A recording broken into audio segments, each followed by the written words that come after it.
CSK వాళ్ళ action లో hard hitters కోసం పోలేదని ఎవరన్నారు? అమ్మోరు తల్లికి పొట్టేలు బలివ్వడానికి ఫారెన్ ప్లేయర్ ఒకరు అవతారం ఎత్తేశాడు. ఇప్పుడు జరుగుతున్న బీబీఎల్ స్టార్ట్స్ చెప్తే చెన్నై సూపర్ కింగ్ ఫ్యాన్స్ మొత్తం సింహంలా గర్జించడానికి రెడీ అయిపోతారంతే. 4 మ్యాచెస్ లో 7 వికెట్స్ తీసుకున్నాడు విత్ ద బాల్.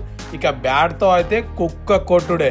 4 ఇన్నింగ్స్ లో 126 పరుగులు స్కోర్ చేశాడు. అన్ని మ్యాచెస్ లో నాట్అవుట్ గా ఉన్నాడు. 126 యావరేజ్. ఫైర్ నాక్స్ భయంకరమైన డ్రీమ్ ఫామ్ లో ఉన్నాడు. సిఎస్కే ఫ్యాన్స్ రెడీ అవ్వండి అమ్మా, జామీ ఓవర్టన్ ఆడించే ఆటని చూడటానికి. బ్యాట్ తో బాల్ తో వీర విహారం చేస్తున్నాడు. Jamie Overton pure allrounder skills, మామూలు హిట్టింగ్ కాదు. ఇక బాల్ తో ఫైర్ బాల్స్ వేస్తున్నాడు. 2 డిపార్ట్మెంట్స్ లో ఎక్దమ్ పర్ఫార్మెన్స్. బాల్ ని బాగా స్ట్రైక్ చేయగలడు. పవర్ ప్లే లో బౌలింగ్ వేయగలడు. తన దగ్గర స్లోవర్స్ ఉన్నాయి, ఇంకా కట్టర్స్ కూడా ఉన్నాయి. డెత్ లో అయితే మంచి యార్కర్స్ ని సంధించగలడు. ఓవరాల్ మంచి ప్యాకేజ్ జామీ ఓవర్టన్. మరి ఇండియన్ పిచెస్ లో ఎలా ఆడతాడనేది చూడాల్సింది.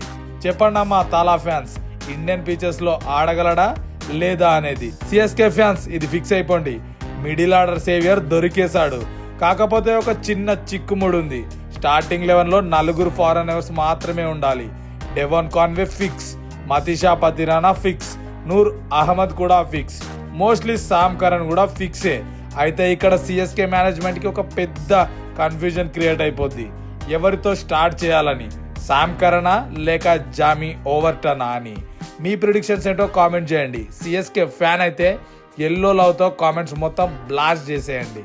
వీడియో నచ్చితే లైక్, షేర్, సబ్స్క్రైబ్ చేసుకోండి మావా. కంటెంట్ ఇస్తూనే ఉంటా.